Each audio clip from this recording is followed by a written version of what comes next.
Protesters gathered outside of the NYPD Transit District headquarters after this video went viral.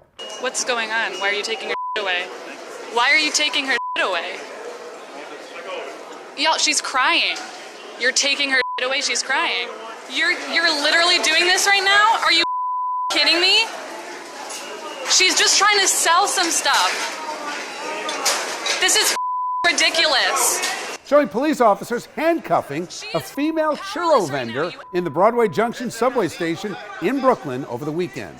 On Monday, officers handcuffed another churro vendor at the Myrtle Wyckoff station in Brooklyn as protests were underway Monday. The NYPD says officers gave that vendor a warning and told her to leave the station, but she returned a short time later. Officers then discovered she had 2 open warrants. The vendor in the first incident broke down in tears as she described how cops have taken her food carts with churros 10 times before. The MTA says vendors are not given permission to sell in subway stations because carts can obstruct riders.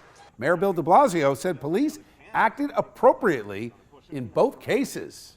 Let's bring in tonight's A-plus panel. We're joined by Republican strategist Jeanette Hoffman. Good to see you, Jeanette. Thanks, Bill. And attorney and Democratic strategist Bill Caruso. Bill, good to see you. Hey, Bill. Let's start with you. De Blasio sided with the NYPD. That is Shocked. my takeaway from this whole thing. Seriously, though, I mean, what were they thinking? Like, at some point, you got to enforce the rules. I like the fact that the MTA cleared up that they are not targeting churros in particular here. It's just a general policy. Listen, if you break the rules, there are consequences, okay? And notwithstanding the huge demand for the subway riders and their demand for churros, the city has said you can't sell churros down here. Like, follow the rules. You can't sell anything down in the right? subway. It's illegal. Don't be there. It's a safety hazard. I don't know what is wrong with people that they think this is a good reason to protest. The police were doing their job. They were keeping the subway safe. And in the second instance, the woman had 2 open warrants. Of course they were right to arrest her.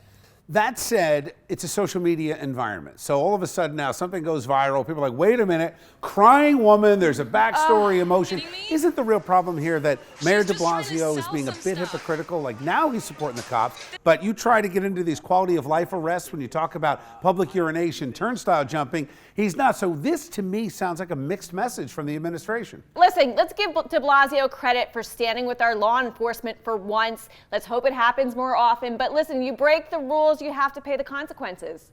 All right, churros are delicious. Thanks, guys.